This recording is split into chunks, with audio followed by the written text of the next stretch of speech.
बसंत जब मन में उतरता है, तब बसंत उतरा था रामदास जी के जीवन में एक वो लड़का जो विवाह के मंडप में बैठा हुआ था। पंडित मंत्र बोलने जा रहे थे। पंडित ने मंत्र बोलने के साथ साथ बोला, लड़का लड़की सावधान। रामदास सोचने लगे, शादी के मंडप में शादी की तैयारियां हैं और पंडित कहते हैं सावधान। किस बात के लिए सावधान?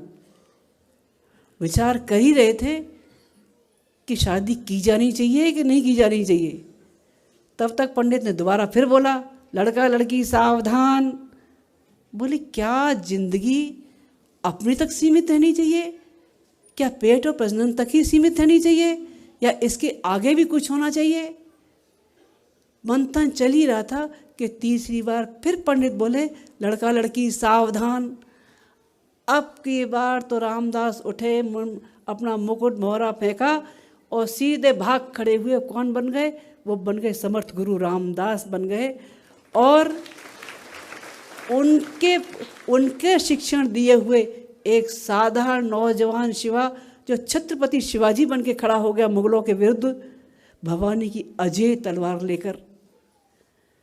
शंकर के मन में ये था कि अपनी सांस्कृतिक एकता के लिए सारे भारत को एक सूत्र में बांध दिया जाए। वो गृहस्थी के बंधनों में बंधना नहीं चाहते थे। लेकिन माँ, जैसी सब माँ होती वैसी उनकी माँ भी थी। क्या मन में था? मेरे बेटे की शादी होगी, मेरी बहू घर में आएगी, मेरे पोते पोती होंगे, मैं गोद में खिलाऊंगी।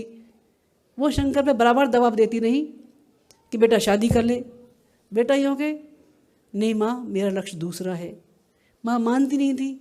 शंकर एक दिन नदी नहाने गए, माँ भी साथ में थी। पानी में उतरे, माया के मगर ने उनका पैर पकड़ लिया। शंकर जोर से चिल्लाए, माँ मुझे मगर खींच ले जा रहा है, मुझे बचाओ।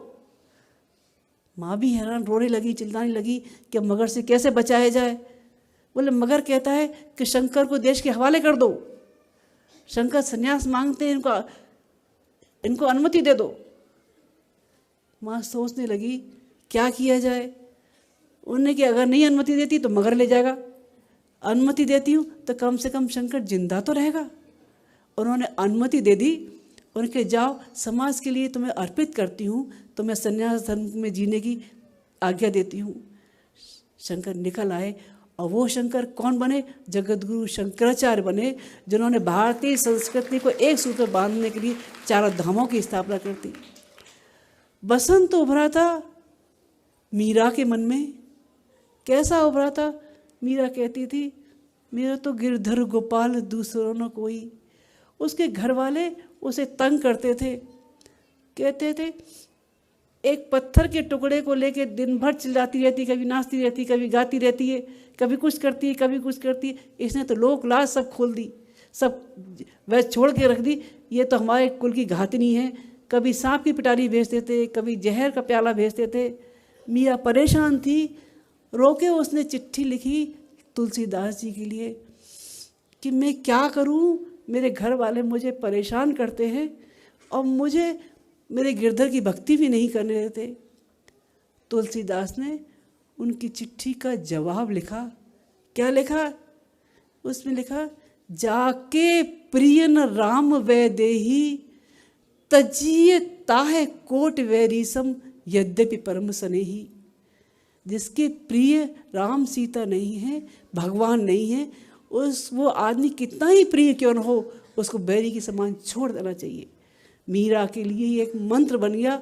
मीरा निकल पड़ी भक्ति की धारा को लेकर और सारे में अलग जगाती हुई चली गई और अपने गिरधर में समाहित होती हुई चली गई।